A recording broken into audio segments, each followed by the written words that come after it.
कबीर परमात्मा चारों युगों में आते हैं। वह ऊंचे स्वर में बोल बोल कर अपने अमृत ज्ञान की वर्षा करते हैं। चारों युग में संत पुकारे, कूक कहा हम हेल रे, हीरे मोती माणिक बरसे, ये जग चुगता ढेल रे। चारों युगों में परमात्मा कबीर अपनी अच्छी आत्माओं को मिलते हैं। आज हम उन्हीं महान आत्माओं का जिक्र करेंगे जिनको परमात्मा आकर मिले, वह अपना साक्षात्कार कराकर अपनी समर्थता से परिचित करवाया। गवाह नंबर 1, धनी धर्मदास, बांधवगढ़ मध्य प्रदेश। धनी धर्मदास वो महान आत्मा है जिनको परमात्मा कबीर स्वयं आकर मिले और उनसे पवित्र कबीर सागर लिपिबद्ध करवाया। धनी धर्मदास जी का जन्म हिंदू धर्म के वैश्य कुल परिवार में हुआ था। धनी धर्मदास जी के अंदर धार्मिकता कूट कूट कर भरी हुई थी। इसी कारण धनी धर्मदास जी रामकृष्ण जी के कट्टर पुजारी थे। उन्होंने एक रूपदास नाम के वैष्णव साधु को गुरु भी बना रखा था। अपने गुरु रूपदास के मार्गदर्शन करने पर धनी धर्मदास 68 तीर्थ के भ्रमण पर निकले थे। इसी तीर्थ यात्रा के दौरान परमात्मा कबीर जी उन्हें जिंदा महात्मा के रूप में मिले थे और उनको तत्व ज्ञान समझाया था। पहले तो धर्मदास जी ने परमात्मा कबीर जी का बहुत विरोध किया, परंतु परमात्मा कबीर जी के सटीक प्रमाणों को सुनने के बाद वह कबीर परमात्मा के कई बार अंतर्ध्यान होने के बाद धर्मदास जी को तत्व ज्ञान समझ आया और वो व्याकुल हो उठे। इसके बाद धर्मदास जी के बहुत विनय करने पर परमात्मा कबीर जी ने उन्हें अपना निजधाम सतलोक दिखाया। वह अपनी संपूर्ण जानकारी दी। संपूर्ण ज्ञान समझने के बाद वह सतलोक देखने के बाद धर्मदास जी पूर्ण परमात्मा कबीर साहिब जी पर कुर्बान हो गए। गवाह नंबर 2, नानक देव जी। सिख धर्म के प्रवर्तक गुरु नानक देव जी का जन्म सन 1469 वर्तमान पाकिस्तान के पंजाब प्रांत तलवंडी भाई नामक जगह पर एक हिंदू परिवार में हुआ। हिंदू धर्म में जन्म लेने के कारण नानक जी रामकृष्ण जी की पूजा करते थे। वह एक पंडित ब्रिजलाल पांडे से गीता भी पढ़ते थे। एक दिन परमात्मा कबीर जी नानक देव जी को बेई नदी पर मिले और उन्हें वास्तविक ज्ञान समझाया। उनको सतलोक दिखाकर अपना गवाह बनाया। परमात्मा कबीर जी से परिचित होने के बाद नानक देव जी ने परमात्मा कबीर जी की समर्थता व महिमा का गुणगान अपनी वाणियों में किया है। नानक जी ने अपनी वाणी में कहा है, तेरा एक नाम तारे संसार, मैं इहो आस एहो आधार, नानक नीच कह विचार, धानक रूप रहा करतार। एक जगह और नानक देव जी कहते हैं, एक अर्ज गुफ्तम पेश तू, दर कुन करतार, हक्का कबीर करीम तू, बेअब परवरदिगार। गवाह नंबर 3, दादू दयाल जी, अहमदाबाद, गुजरात। संत दादू दयाल जी का जन्म गुजरात प्रांत के अहमदाबाद में विक्रमी संवत 1601 यानी सन 1544 को एक ब्राह्मण परिवार में हुआ था, जिन्हें परमात्मा कबीर जी एक बूढ़े बाबा के रूप में सन 1551 में मिले थे और उन्हें अपना गवाह बनाया। बहुत दयालु स्वभाव होने के कारण दादू जी को दादू दयाल के नाम से जाना जाने लगा। नानक देव जी की तरह दादू दास जी भी कहते हैं, जिन मोह को निज नाम दिया सोई सदगुरु हमार। दादू दूसरा कोई नहीं, कबीर सिरजनहार। एक दिन दादू दास जी बच्चों में खेल रहे थे। वहां पर परमात्मा कबीर जी जिंदा बाबा के रूप में प्रकट हुए और सभी बच्चों को परमात्मा की कथा सुनानी शुरू कर दी। कथा सुनकर दादू दास जी परमात्मा कबीर जी से बहुत प्रेरित हुए और परमात्मा कबीर जी से सतलोक देखने की इच्छा जाहिर की। परमात्मा कबीर जी ने पास खड़े पान के पेड़ से एक पत्ता तोड़ा और उस पत्ते पर अमृत रखकर दादू दास जी को दिया और उन्हें नाम उपदेश भी दिया। उसके बाद परमात्मा कबीर जी दादू दास जी को अपने साथ सतलोक ले गए और अपनी समर्थता से परिचित करवाया। उन्हें भी अपना गवाह बनाया। इसका प्रमाण हमें गरीब दास जी की अमर वाणी में भी देखने को मिलता है। गवाह नंबर 4, गरीब दास जी महाराज, गांव छुड़ानी, जिला झज्जर, हरियाणा। गरीब दास जी महाराज का जन्म सन 1717 वर्तमान हरियाणा प्रदेश के जिला झज्जर के गांव छुड़ानी में हुआ। गरीबदास जी जाट किसान परिवार में जन्मे थे। एक दिन गरीबदास जी अन्य ग्वालों के साथ गाय चराने अपने खेतों में गए थे। उन्हीं खेतों के पास परमात्मा कबीर जी जिंदा बाबा के वेश में कुछ ही दूरी पर प्रकट हुए। वह चलकर गरीबदास जी की तरफ आए। गरीबदास जी के साथ सभी ग्वाले एक पेड़ के नीचे बैठकर अपना भोजन कर रहे थे। सभी ने जिंदा बाबा के वेश में कबीर परमात्मा को भोजन करने को कहा। उनसे आग्रह किया। ग्वालों के आग्रह करने पर परमात्मा कबीर जी ने कहा कि मैं भोजन करके आया हूं। ग्वालों ने कहा कि महात्मा जी भोजन नहीं करोगे तो दूध तो पीना पड़ेगा। ग्वालों की ये बात सुनकर परमात्मा कबीर जी ने कहा कि मैं कुंवारी गाय का दूध पीता हूं। कबीर परमात्मा जी की ये बात सुनकर सभी ग्वालों ने कहा कि महात्मा जी आप तो मजाक कर रहे हो, कुंवारी गाय कभी दूध देती है? ग्वालों की और कबीर परमात्मा जी की बातें बालक गरीबदास भी सुन रहे थे। उनकी बातें सुनकर बालक गरीबदास जी खड़े हुए और अपनी बचिया ले आए, जिसके छोटे छोटे स्तन थे। बचिया लाने के बाद बालक गरीबदास जी ने कहा कि महात्मा जी ये बचिया दूध कैसे देगी, ये तो अभी कुंवारी है। परमात्मा कबीर जी ने दूध के लिए एक पात्र मंगवाया। वो उसे बचिया के स्तनों के नीचे रखने को कहा। परमात्मा कबीर जी ने बचिया के कमर पर अपना आशीर्वाद भरा हाथ रखा और देखते ही देखते बचिया के थन लंबे हो गए। थानों से दूध की धार बह चली। पात्र भरने के बाद बचिया के थनों से दूध आना अपने आप बंद हो गया। परमात्मा कबीर जी ने दूध पहले खुद पिया और फिर अन्य गवालों को भी पीने को कहा। बालक गरीबदास जी को छोड़कर बाकी सभी गवालों ने परमात्मा कबीर जी को कहा कि ये जंतर मंत्र वाला दूध है और ऊपर से आपने इस दूध को झूठा कर दिया है। आपकी जात का भी नहीं पता कि आप किस जात के हो, इसलिए हम ये दूध नहीं पिएंगे। गवाले ये बात कहकर दूर चले गए, लेकिन बालक गरीबदास जी वहीं बैठे रहे और परमात्मा कबीर जी को कहने लगे कि लाओ महात्मा जी, ये दूध का प्रसाद मुझे दे दो, पता नहीं फिर कभी नसीब हो या ना हो। ये बात सुनकर परमात्मा कबीर जी मुस्कुराए और बालक गरीबदास जी को दूध का प्रसाद दे दिया। बालक गरीबदास जी ने दूध का प्रसाद पिया और बैठे रहे। परमात्मा कबीर जी ने बालक गरीबदास को अपना ज्ञान बताया, उनको सतलोक के सुखों के बारे में बताया, वहां की व्यवस्था बताई। बालक गरीबदास जी कबीर परमात्मा जी की बातें सुनकर बहुत प्रेरित हुए और परमात्मा कबीर जी से सतलोक देखने की इच्छा जाहिर की। परमात्मा कबीर जी ने बालक गरीबदास जी को नाम उपदेश दिया। वो उनकी आत्मा को शरीर से निकालकर अपने साथ सतलोक ले गए। गवालों ने बालक गरीबदास जी को उठाने की कोशिश की, लेकिन शरीर में आत्मा न होने के कारण बालक गरीबदास जी ने कोई भी प्रतिक्रिया नहीं की। गांव वालों ने बालक गरीबदास जी को मृत मानकर उनके शरीर को चिता पर रख दिया। उधर परमात्मा कबीर जी ने बालक गरीबदास जी को संपूर्ण अध्यात्म से परिचित करवाया। उनको नरक दिखाया, स्वर्ग दिखाया, ब्रह्मा, विष्णु, महेश के लोक दिखाए और आखिर में परमात्मा कबीर जी ने बालक गरीबदास जी को सतलोक दिखाकर उनके अंदर सारा तत्व ज्ञान डालकर वापस शरीर में छोड़ दिया। गांव वालों ने बालक गरीबदास जी को चिता पर रख दिया था और अग्नि देने ही वाले थे।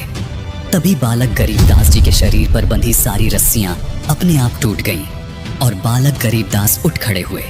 उठते ही बालक गरीबदास परमात्मा कबीर जी से प्राप्त अमृतवाणी तत्व ज्ञान को ऊंचे स्वर में बोलने लगे। पूरा गांव गरीबदास जी महाराज को पागल कहने लगा। सबको लग रहा था कि उस जिंदा बाबा के जंतर मंत्र वाले दूध को पीकर गरीबदास जी पागल हो चुके हैं। 3 वर्ष पश्चात एक गोपाल दास नाम के संत के आग्रह करने पर गरीबदास जी महाराज ने परमात्मा कबीर जी से प्राप्त तत्व ज्ञान व अमृतवाणियां लिखवाई, जो आज सदग्रंथ साहिब के रूप में उपलब्ध है। गवाह नंबर 5, घीसादास जी, बागपत, उत्तर प्रदेश। घीसादास जी का जन्म उत्तर प्रदेश के जिला मेरठ, वर्तमान जिला बागपत, गांव खेखड़ा में विक्रमी संवत 1860 यानी सन 1803 में हुआ था। एक दिन घीसादास जी बाहर खेतों में खेल रहे थे। उनकी आयु 7 वर्ष थी। तब अचानक परमात्मा कबीर जी सतलोक से सहशरीर आए और घीसादास जी को दर्शन दिए। परमात्मा कबीर जी ने अपनी प्रिय आत्मा घीसादास जी को पूर्ण परमात्मा की भक्ति करने के लिए कहा और 1 घंटे तक सत्संग सुनाया। आदरणीय घीसादास जी ने परमात्मा कबीर जी के मुख कमल से सतलोक तथा सत्पुरुष की महिमा सुनी और सतलोक की सैर करने की इच्छा व्यक्त की। परमात्मा कबीर जी ने घीसादास जी को मंत्र उपदेश दिया तथा उनकी आत्मा को शरीर से निकालकर अपने साथ सतलोक ले गए। बालक घीसादास जी अचेत हो गए। अगली सुबह बालक घीसादास जी को जब होश आया, तब उन्होंने सभी को बताया कि कबीर प्रभु स्वयं जिंदा बाबा के रूप में मुझे आकर मिले थे। परमात्मा कबीर जी ने घीसादास जी को भी अपना गवाह बनाया। गवाह नंबर 6, सन 1244 में परमात्मा कबीर जी समस्त्रबेस के रूप में रूमी को मिले थे।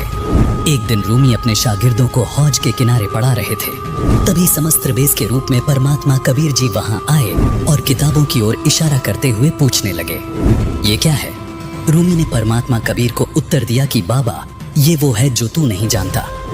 ये सुनकर समस्त्रबेस के रूप में कबीर परमात्मा ने रूमी की सारी इल्मी किताबों को हौज में धक्का दे दिया और एक एक करके सारी किताबें पानी से बाहर निकाल कर रख दी। रूमी ने देखा कि एक भी किताब गीली नहीं हुई थी, बल्कि उन किताबों से सारा रेत बाहर निकल रहा था। ये देखकर रूमी ने समस्त्रबेस के रूप में कबीर परमात्मा को कहा कि बाबा, ये क्या है? परमात्मा कबीर जी ने उत्तर दिया कि ये वो है जो तू नहीं जानता, और वहां से चले गए। अगले दिन दोबारा रूमी और परमात्मा कबीर जी की मुलाकात हुई। परमात्मा कबीर जी के तर्क सुनकर रूमी अपने घोड़े से नीचे गिर गया। उसके बाद कई बार परमात्मा कबीर जी समस्त्रबेस के रूप में रूमी से मिलते रहे और उनको तत्व ज्ञान समझाते रहे, जिससे रूमी की परमात्मा में अजब कसक बनी। परमात्मा कबीर जी की याद में रूमी पागल से हो गए। रूमी ने परमात्मा कबीर जी से ज्ञान प्राप्त करके भक्ति शुरू की व अपनी परंपरागत साधना त्याग दी। रूमी ने परमात्मा कबीर जी के ज्ञान से प्रभावित होकर एक किताब भी लिखी, जिसका नाम है दीवाने कबीर। गवाह नंबर 7। जंबेश्वर जी, सनरथल, राजस्थान। बिश्नोई धर्म के प्रवर्तक श्री जंबेश्वर जी महाराज का जन्म गांव पीपासर, राजस्थान प्रांत में भारतवर्ष में हुआ। इनका भक्त स्थल समराथल राजस्थान में है। संत जंबेश्वर जी को परमात्मा कबीर जिंदा बाबा के रूप में गांव समराथल में मिले थे। इसका प्रमाण हमें जंबेश्वर जी की वाणियों में भी देखने को मिलता है। जंबेश्वर जी अपनी वाणी में कहते हैं, दिल दिल आप खुदाबंद जाग्यो, सब दिल जाग्यो सोई, जो जिंदो हज काबे जाग्यो, थल सिर जाग्यो सोई। संत जंबेश्वर जी ने बताया है कि जिस समय मोहम्मद जी हज के लिए मक्का में गए थे, उस समय परमात्मा कबीर जिंदा महात्मा के रूप में हजरत मोहम्मद जी को काबा मक्का में मिले थे और उनको जगाया था कि मंदिर मक्का आदि तीर्थ स्थानों पर चक्कर लगाने से परमात्मा नहीं मिलता। परमात्मा प्राप्ति के लिए मंत्र जाप की आवश्यकता है। आगे वाणी में संत जंबेश्वर जी ने यह भी बताया है कि वही परमात्मा थल सिर समराथल राजस्थान प्रांत में आया और मुझे जगाया। गवाह नंबर 8। शेख फरीद। शेख फरीद एक महान भगत आत्मा थे। उनके जन्म से ही भक्ति के प्रबल संस्कार थे। इन्हीं संस्कारों की वजह से एक गुरु द्वारा दी गई शिक्षा की कठिन से कठिन तप करना चाहिए, उससे परमात्मा प्राप्ति होती है। इसलिए शेख फरीद जी कठिन तप करते थे। परमात्मा के दर्शन के उद्देश्य से शेख फरीद जी कुएं में उल्टे लटक जाया करते थे। नाम मात्र आहार किया करते थे। शरीर अस्थि पिंजर रह गया था। परमात्मा में इतनी दृढ़ आस्था देखकर एक दिन परमात्मा कबीर जी उनके पास जिंदा महात्मा के रूप में गए और उन्हें कुएं से बाहर निकाल लिया। परमात्मा कबीर जी ने शेख फरीद को वास्तविक ज्ञान बताया कि घोर तप से परमात्मा प्राप्ति नहीं होती। शेख फरीद जी परमात्मा कबीर जी के ज्ञान को सुनकर प्रभावित हुए व कबीर साहिब जी से नाम उपदेश लिया। शेख फरीद जी ने परमात्मा कबीर जी से सतनाम प्राप्त किया व उसका जाप किया। उसके बाद परमात्मा कबीर जी ने उन्हें सार शब्द दिया, जिसको प्राप्त करके शेख फरीद जी ने अपना जीवन सफल बनाया तथा सतलोक चले गए और पूर्ण मोक्ष प्राप्त किया। गवाह number 9। Timur Lang. Timur Lang एक लोहार था। परमात्मा कबीर जी उन्हें एक जिंदा साधु के रूप में मिले थे। एक दिन तैमूर लंग बकरी चरा रहे थे। उस समय उनकी उम्र 18 वर्ष थी। तभी परमात्मा कबीर एक जिंदा साधु रूप बनाकर तैमूर लंग के पास गए, उनसे मिले। तैमूर लंग इतने गरीब थे कि उनके पास कभी खाने को रोटी होती तो कभी नहीं। फिर भी तैमूर लंग ने परमात्मा कबीर जी को भोजन ग्रहण करने को कहा और परमात्मा कबीर को भोजन करवाया। भोजन करने के बाद परमात्मा कबीर जी ने तैमूर लंग को बकरी बांधने वाली बेल से 7 बार मारा और उन्हें 7 पीढ़ी के राज का आशीर्वाद दे दिया। इसी कारण परमात्मा कबीर के आशीर्वाद से धीरे धीरे तैमूर लंग ने इराक, ईरान, तुर्किस्तान पर कब्जा कर लिया। फिर भारत पर भी अपना शासन जमा लिया। दिल्ली के राजा ने तैमूर लंग की पराधीनता गुलामी स्वीकार नहीं की। तैमूर लंग ने उसे भी मार भगाया। बाबर तैमूर लंग का तीसरा पोता था। उसके बाद औरंगजेब तक तैमूर लंग के वंशजों ने दिल्ली पर शासन किया। औरंगजेब के बाद तैमूर लंग का राज्य टुकड़ों में बंट गया। इसका प्रमाण हमें गरीबदास जी की वाणी में भी देखने को मिलता है। गरीबदास जी अपनी वाणी में कहते हैं, रोटी तैमूर लंग कौन दिन्ही, ताते सात बादशाही लिन्ही। एक दिन तैमूर लंग शिकार पर गया था, वर्द हो गया था। परमात्मा कबीर जी दोबारा उसी जिंदा साधु का वेश बनाकर तैमूर लंग से मिले। उसको समझाया कि भक्ति कर राजा, नहीं तो नरक में गिरेगा। भूल गया वो दिन जब एक ही रोटी थी घर पर। उसी समय तैमूर लंग परमात्मा कबीर जी के चरणों में गिर गया, दीक्षा ली, राज्य पुत्र को दे दिया। 10 वर्ष और जीवित रहा। वह परमात्मा कबीर जी द्वारा बताई भक्ति की। गवाह नंबर 10, हजरत मूसा जी। हजरत मूसा जी यहूदी धर्म के व्यवस्थापक के रूप में जाने जाते हैं। काल ब्रह्म ने उन्हें ज्ञान बताया तथा पाक पुस्तक तौरत नाजिल की। उसी आधार से उन्होंने अपने आप को सबसे ज्यादा इल्म वाला मान लिया। इसी कारण जब एक दिन हजरत मूसा सत्संग फरमा रहे थे तो उनसे एक सत्संगी ने पूछा कि हे मूसा, आज के दिन जमीन पर सबसे ज्यादा इल्म रखने वाला शख्स कौन है? हजरत मूसा ने बड़े गर्व से उत्तर दिया, मैं। काल ब्रह्म को मूसा का ये अंदाज बिल्कुल पसंद न आया और कहा कि मूसा, तेरी यह बात सुनकर मुझे बहुत दुख हुआ। दर्शकों, पवित्र बाइबल में 3 पुस्तकों का समावेश है। तौरत, जबूर और इंजील का संग्रह है पवित्र बाइबल। पवित्र कुरान शरीफ और पवित्र बाइबल का ज्ञान देने वाला यही अल्लाह है। कुरान शरीफ ज्ञानदाता, सूरह काफ 18 आयत 60 से 82 में हजरत मूसा जी को कह रहा है कि अल खिज्र के सामने तुम्हारा ज्ञान कुछ भी नहीं है। दर्शकों, ये अल खिज्र कोई और नहीं, खुद कबीर देव अथवा कबीर परमात्मा थे। दर्शकों, यदि कुरान शरीफ और बाइबल के ज्ञानदाता को संपूर्ण ज्ञान होता तो एक आयत में ये भी लिखते थे कि मेरा ज्ञान संपूर्ण है। बजाय इसके बाइबल और कुरान शरीफ ज्ञानदाता ने मूसा जी को नसीहत दी कि यदि तुम्हें संपूर्ण ज्ञान प्राप्त करना है तो अल खिज्र से प्राप्त करो। दर्शकों, यही प्रमाण कुरान शरीफ सूरत फुरकान 25 आयत 59 में भी मिलता है, जिसमें कुरान ज्ञानदाता कहता है कि संपूर्ण ज्ञान प्राप्त करने के लिए बाखबर की खोज करो। इसी प्रकार गीता ज्ञानदाता गीता अध्याय 4 के श्लोक 34 में कहता है कि संपूर्ण अध्यात्म ज्ञान को समझने के लिए किसी तत्वदर्शी संत की खोज करो। दर्शकों, गीता ज्ञानदाता, कुरान ज्ञानदाता और बाइबल का ज्ञानदाता एक ही है, जिसको संपूर्ण जानकारी नहीं है। वर्तमान में बाखबर अथवा तत्वदर्शी संत कोई और नहीं, संत रामपाल जी महाराज जी हैं, जिन्होंने संपूर्ण आध्यात्मिक ज्ञान को उजागर कर दिया है। यथाशीघ्र संत रामपाल जी महाराज से जुड़े और अपने मानव जीवन का कल्याण करवाएं। दर्शकों, देखिए आगे अल्लाह हजरत मोहम्मद जी को क्या कहते हैं। तूने अपने आप को सबसे बड़ा इल्मी कैसे मान लिया? घुटनों के बल बैठे मूसा ने कहा कि मैं आपका भेजा हुआ रसूल हूँ और मुझे सारा इल्म आपसे हासिल है, इसीलिए मैंने ये कह दिया कि आज जमीन पर मुझसे ज्यादा इल्म किसी के पास नहीं है। काल ब्रह्म ने कहा कि मूसा, जमीन पर तुझसे ज्यादा इल्म रखने वाला शख्स मौजूद है और तेरा इल्म उसके इल्म के सामने कुछ भी नहीं है। मूसा ने कहा कि हे अल्लाह, मैं उस शख्स से मिलना चाहता हूँ ताकि मैं वो इल्म हासिल कर सकूं जो मेरे पास नहीं है। वो शख्स कहाँ रहता है और कैसे मिलेगा, ये बताने की मेहरबानी कीजिए। काल ब्रह्म ने मूसा जी को अल खिज्र के पास भेज दिया। उसके बाद मूसा अल खिज्र के पास पहुंचे। वह अपना परिचय दिया। कहा, मुझे अल्लाह ने आपसे इल्म सीखने के लिए भेजा है, आप मुझे वो नेक इल्म सिखा दें जो आपके पास है। अल खिज्र ने कहा कि अच्छा, अगर आप मेरे साथ चलना ही चाहते हो तो ध्यान रहे, आप किसी भी चीज के बारे में मुझसे सवाल ना कीजिएगा जब तक मैं खुद उसके बारे में ना बताऊं।